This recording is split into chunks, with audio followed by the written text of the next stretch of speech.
To walk with God is the truth and the substance, the goal of all things. But unfortunately, we do not understand what it means to walk with God. We do not understand what it means to walk with God. You know, Bible says in Galatians chapter 5 that if ye live therefore in the Spirit, ye ought also to walk in the Spirit. It's one thing to live in a place, it's another thing to walk in a place. To live is positional, to walk is experiential. So to live is positional, to walk is experiential. To live is positional, to walk is experiential. Okay, so to live is positional, to walk is experiential.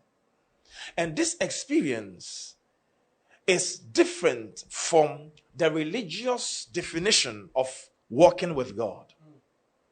It is not coming to church and having a Holy Ghost encounter. It is not feeling the heavens open wide over your head and having a certain epiphanic moment where it's like spirit has connected to the divine. No, it is more than that. It is a walk that is so real that conversance becomes the nature of that walk. It's a premeditated definition by which choices are made to define preordained decisions. It is a realm where when you are thinking freely, that's what God is deciding through your head.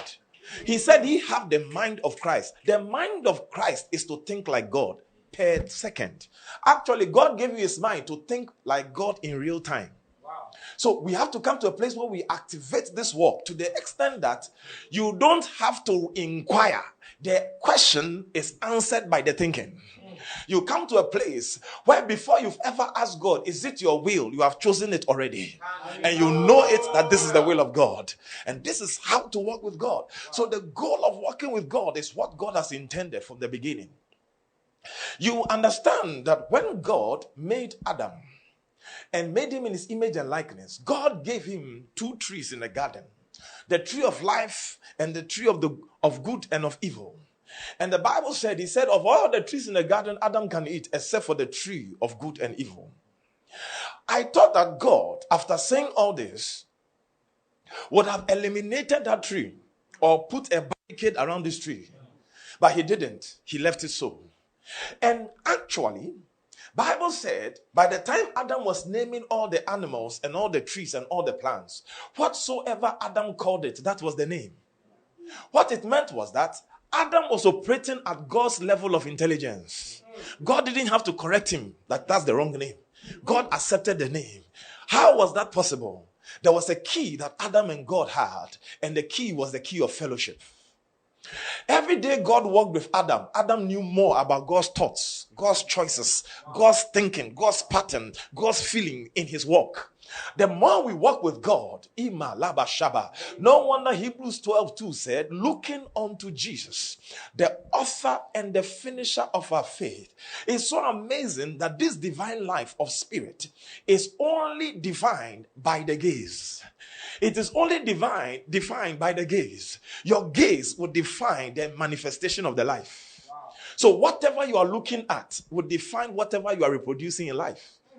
So once Adam kept walking with God, imagine Adam as he took a step, turns to the left and God was walking by him. He looked at the face of the one he was walking with and it was the face of God. The hand of God held his hand.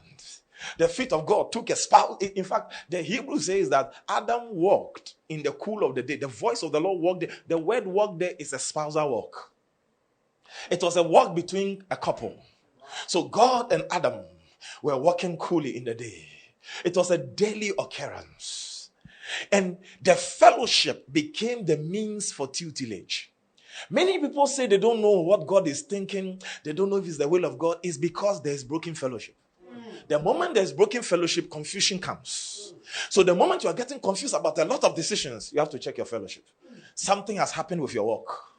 You are walking and your walk has been broken. That's why a lot of confusions have come. Something you would have known predetermined already. Now you are wondering, is it really God? Am I in the right place? You are questioning. That is the voice of the evil one. Because there's broken fellowship.